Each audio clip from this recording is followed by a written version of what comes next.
ਆਪਾਂ ਕਰਦੇ ਅਲਜਬਰਾ।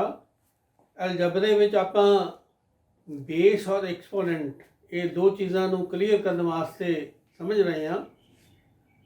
ਅੱਜ ਜੋ ਕੁਐਸਚਨ ਹੈ ਕੰਪਲੀਟ ਦਾ ਪੈਟਰਨਸ, पैटर्न ये पूरा करना है आपने। और पहला जो पैटर्न है 2 की पावर 5, 2 की शक्ति 5, इनू आप विस्तार में इवें लिख सकते हैं 2 गुणा 2 गुणा 2 गुणा 2 गुणा 2, 5 बारी गुणा करांगे। गुणा करके देख लीए 2 दूनी 4, दूनी 8, दूनी 16, दूने 32। नैक्सट 2 की पावर 4 का की अर्थ है 2 गुणा 2 गुणा 2 गुणा 2, 4 बारी, क्योंकि पावर 4 है। ਇਹਦਾ ਆਨਸਰ ਕੀ ਆਇਆ 16। 2 ਦੀ ਪਾਵਰ 3 ਦਾ ਕੀ ਅਰਥ ਹੈ 2 ਗੁਣਾ 2 ਗੁਣਾ 2, 3 ਵਾਰੀ, ਆਨਸਰ 8। 2 ਦੀ ਪਾਵਰ 2 ਦਾ ਕੀ ਅਰਥ ਹੈ 2 ਗੁਣਾ 2 ਬਰਾਬਰ 4। 2 ਦੀ ਪਾਵਰ 1 ਦਾ ਕੀ ਅਰਥ ਹੈ 2 is equal to 2। 2 the power 0 ਦਾ ਕੀ ਅਰਥ ਹੈ 1। ਇਹ ਹੁਣ ਬਹੁਤ ਅੱਛੀ ਤਰ੍ਹਾਂ ਤੁਸੀਂ ਜਾਣਦੇ ਹੋ, ਪਿਆਰੇ ਵਿਦਿਆਰਥੀਓ, ਕਰ ਚੁੱਕੇ ਆਪਾਂ कि अगर किसी डिजिट की पावर 0 होवे या किसी लैटर की पावर 0 होवे, उस सारे का मुल की निकलता 1। 2 की पावर 0 का आंसर क्या है 1। ये रेड सर्कल लगा के, रेड स्क्वायर लगा के मैंने पैटर्न्स पहले ही कंप्लीट कर देते हैं। दूसरा पैटर्न है साढ़े को 64 डिवाइडेड बाय 2, 64 भाग 2 बराबर 32।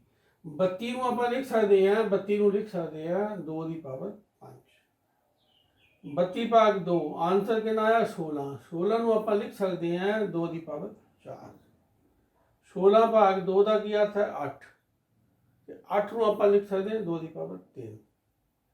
8 भाग 2 का की अर्थ है 4। 4 को लिख सकते हैं आप 2 की पावर 2। 4 भाग 2 का की अर्थ है 2, भाव कोई पावर नहीं तो 2 की पावर 1। 2 भाग 2 का की अर्थ है 1। ਹੁਣ इस आंसर, क्योंकि इस सारे का आंसर कितना है 1, इसनों आप इस प्रकार भी लिख सकते हैं बेस 2 2 की पावर 0। 2 की पावर 0 का की अर्थ है इस सारे का मुल कितना निकलिया 1। तो ये दो पैटर्न दे विच होर क्लीयर करता आधार और एक्सपोनेंट्स। अलजबरे विच क्वेश्चन नंबर 9 है complete the patterns. Complete the patterns विच इस वेले लै रहे हैं 3 की पावर 5, भाव 3 की शक्ति 5। इसका अर्थ की है 3 गुणा 3 गुणा 3 गुणा 3 गुणा 3, 5 बारी। 3 ती 9 ती 27 ती 81 ਨੂੰ 3 ਨਾਲ गुणा करिए 243 साढ़े को आ गया। 3 की पावर 4 का की अर्थ है 3 गुणा 3 गुणा 3 गुणा 3, 4 बारी। इसका आंसर है 81। 3 की पावर 3 का की अर्थ है 3 गुणा 3 गुणा 3, 3 बारी, 27 27। 3 की पावर 2 का की अर्थ है 3 गुणा 3 9। 3 की पावर 1 का की अर्थ है 3। पावर 1 है तो वो संख्या आप ही आएगी या लेटर आप ही आएगा। 3 की पावर 0 का अर्थ बहुत अच्छी तरह हूँ आप जी समझ आ गया होएगा कि 3 की पावर 0 इस सारे का मुल ही 1 है। ये पैटर्न मैंने तुहाडे लई पहले ही कंप्लीट ये करते हैं।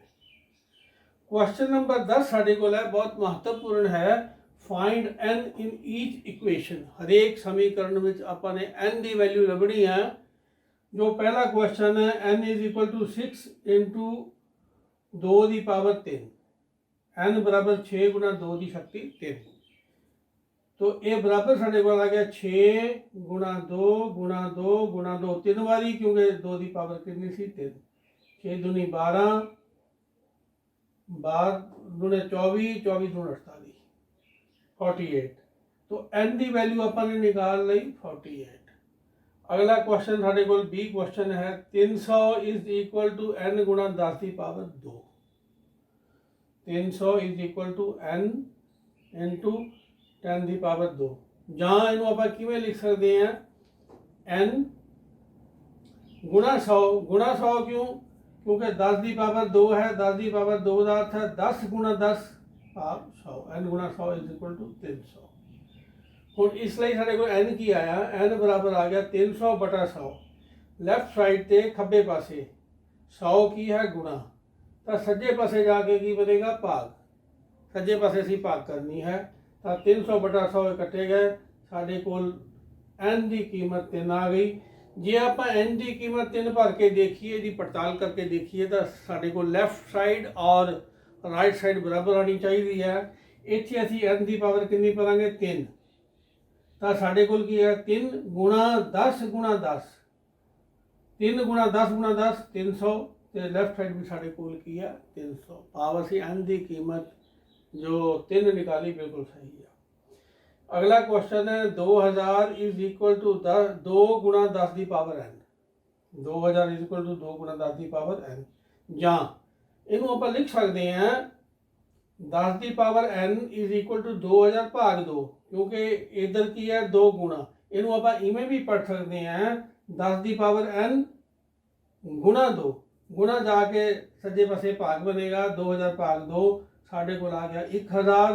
1000 ਨੂੰ ਆਪਾਂ एक्सपेंडेड रूप में लिख सकते हैं 10 गुणा 10 गुणा 10, ਜਾਂ 10 की पावर n बराबर साढ़े को की आ गया 10 की पावर 3, क्योंकि इत्थे शक्ति कोई नहीं है, एक शक्ति बेस बराबर हो गए, तो विच निशानी गुणा की है, शक्तियां असीं पावर्स की करनियां ने प्लस करनियां ने, तो साढ़े कोल की आ गया 10 की power n is equal to 10 की पावर 3।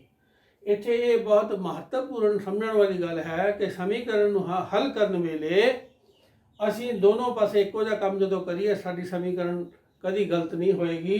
इत्थे बेस कितना है 10, इत्थे बेस कितना है 10, पावर n पावर 3, बेस बराबर है, असीं दोनों पासे बेस जिहड़ा है दोनों पासे इक्को जिहा काम करना है, बेस छड्डता, इसलिए साडे कोल n की पावर की आ गया 3।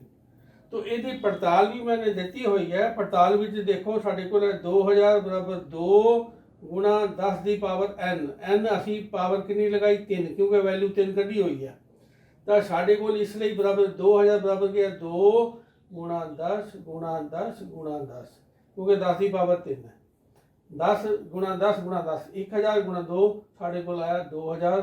Left side is equal to right side, भाव असी इत्थे n की पावर 3 जी है n बराबर 3, n की कीमत असी 3 जो है वो सही करी है। अगला क्वेश्चन साढ़े को है 2 की power n is equal to 2, असी इहनूं लिख सकते हैं 2 की power n is equal to 2 की पावर 1, क्योंकि इत्थे 2 की कोई शक्ति नहीं, तो 2 की पावर कितनी 1, तो इत्थे भी उपरले क्वेश्चन वांग बेस की है 2, बेस की है 2, तो असी बेस दोनों पासे छड्डता, इसलिए n की पावर बराबर की आ गया 1। तो असी पड़ताल जे करिए n की पावर 1, इत्थे पावर 1 भरो 2 की पावर 1 दा की अर्थ है 2 बराबर 2, लैफ्ट साइड बराबर राइट साइड।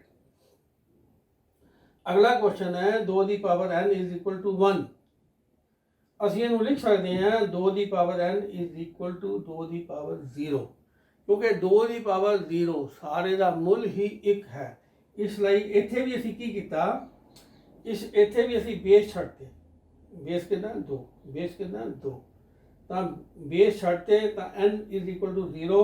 जे हुण असी इत्थे n की पावर 0 भरीए तो साडे कोल लैफ्ट साइड बनेगी 2 की पावर 0, तो इहदा सारे का मुल निकलेगा 1, यानी लैफ्ट साइड बराबर राइट साइड।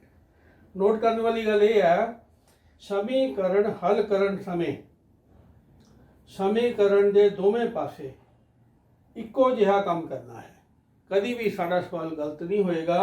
जिवें कि उपर 2 क्वेश्चन के अंदर बेस बराबर सी, बेस छड्डते पावर्स के हिसाब नाल असीं n की कीमत निकाल ली। इवें एक जगह असीं जिवें इस क्वेश्चन बी विच देखिए आपां तां इत्थे n गुणा 100 सी, गुणा जाके उधर बन गया भाग, ते जे खब्बे तो सज्जे सज्जे तो खब्बे असीं जे तां रकमां पूरियां क्रॉस करनियां होण, क्रॉस का अर्थ है कि पूरी की पूरी लैफ्ट साइड वाली रकम पूरी की पूरी सज्जे पासे लै जाइए, सज्जे पासे वाली पूरी की पूरी रकम खब्बे पासे लै आइए, तो कोई निशानी चेंज नहीं करनी। पर जदों असी एक हिस्सा चकना है, पार्ट चकना है, चाहे खब्बे तो सज्जे जां सज्जे तो खब्बे, तो जो सिंबल्स ने निशानियां ने वो चेंज करनियां है।